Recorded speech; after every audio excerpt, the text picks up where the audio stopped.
Hello दोस्तों, स्वागत है आपका आज फिर से एक नए वीडियो के साथ। हम हैं भोजपुर मंदिर में, जो कि भोपाल में स्थित है। 12वीं शताब्दी में महाराजा भोज ने इसका निर्माण करवाया था। मंदिर का निर्माण अभी तक भी पूर्ण नहीं हुआ है। मंदिर के निर्माण के बारे में बहुत सारी कहानियाँ और किंवदंतियाँ प्रचलित हैं, जिनमें से एक कहानी यह भी प्रचलित है कि पांडवों ने एक रात में इस मंदिर को निर्माण करने का एक संकल्प लिया था, लेकिन एक रात में जब इसका निर्माण पूरा नहीं हो पाया तो इस मंदिर के निर्माण को रोक दिया गया।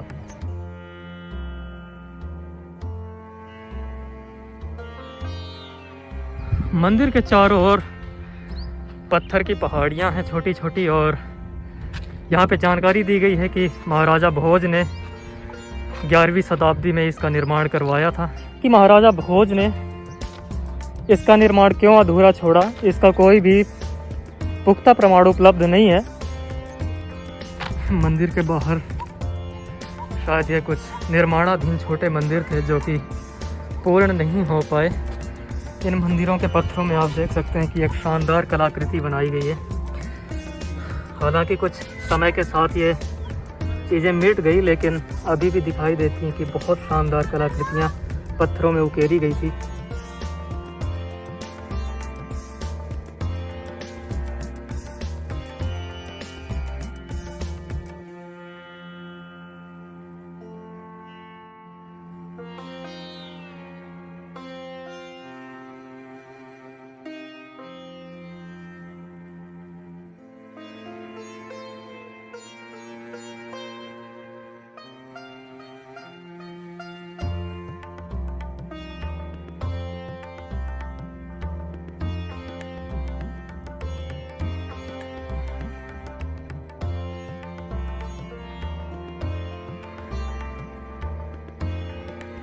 भोजपुर मंदिर का निर्माण इन 4 बड़े पत्थर के स्तंभों पर किया गया है। आप देख सकते हैं ये बहुत ही विशाल पत्थर के स्तंभ हैं।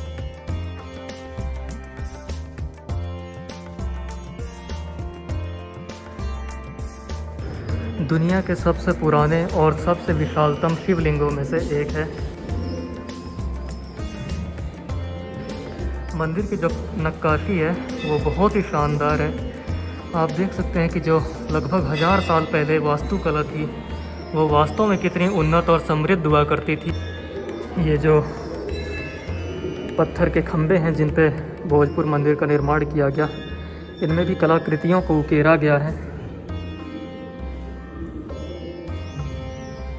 मंदिर की जो दीवारें हैं, अब इन्हें देख करके ऐसा लगता है कि ये काफ़ी पुरानी हो चुकी हैं, लेकिन आज भी ये अपने जीवंत रूप में उपस्थित हैं।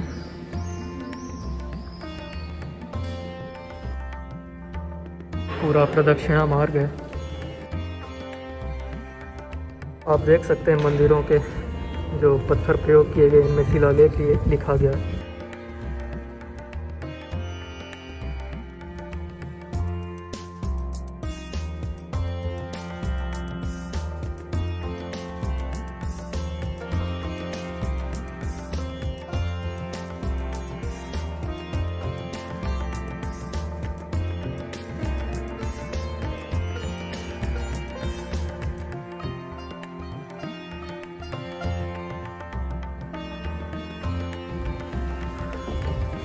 जब आप इन मूर्तियों को देखेंगे तो इन्हें देखकर अनुमान लगा सकते हैं कि मंदिर में बहुत सारे हमले हुए। ये मंदिर का पिछला हिस्सा है और यहाँ पे पीछे भी छोटे छोटे कुछ मंदिरों का निर्माण किया गया था।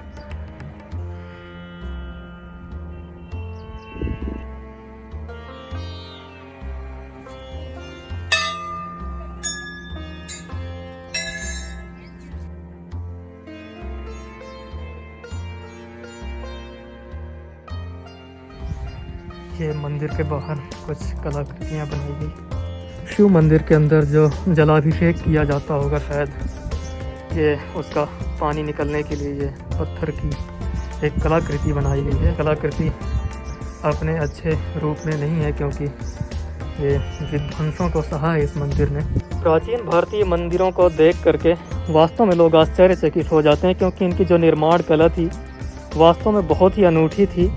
और ऊपर जिस तरह से सैकड़ों टन के पत्थर ले जाकर मंदिरों का निर्माण किया जाता था। वह सबसे ज़्यादा आश्चर्य का विषय है।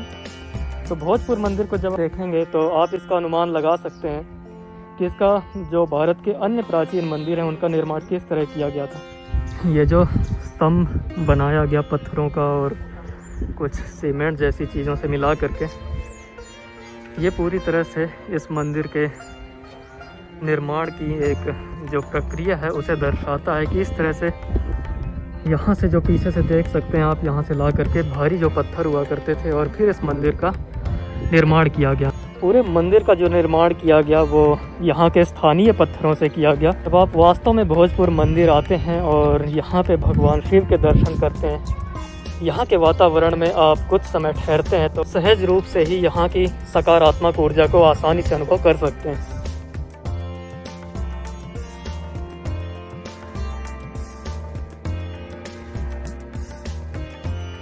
ये चट्टानें कुशल तरीके से जोड़ी गई हैं कि आज भी 1000 साल बाद भी उसी तरह से अपने दृढ़ अवस्था में खड़ी हैं। पत्थरों को किस तरह से कटिंग करके पत्थरों को एक आकार में सेट किया गया है। भारत के हजारों साल पुराने जब आप मंदिरों को देखते हैं तो आपको आश्चर्य होता है कि किस तरह निर्माण किया गया था।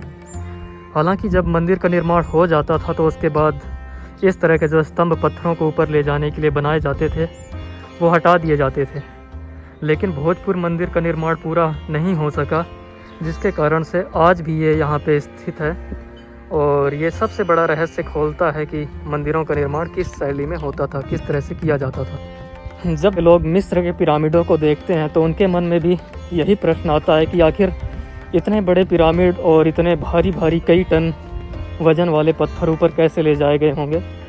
तो मुझे लगता है कि उन सभी प्रश्नों का जवाब भी यही होगा कि इस तरह के कुछ टीले बनाए जाते थे पत्थर और मिट्टी के, और जिनके माध्यम से भारी पत्थरों को ऊपर ले जाया जाता था।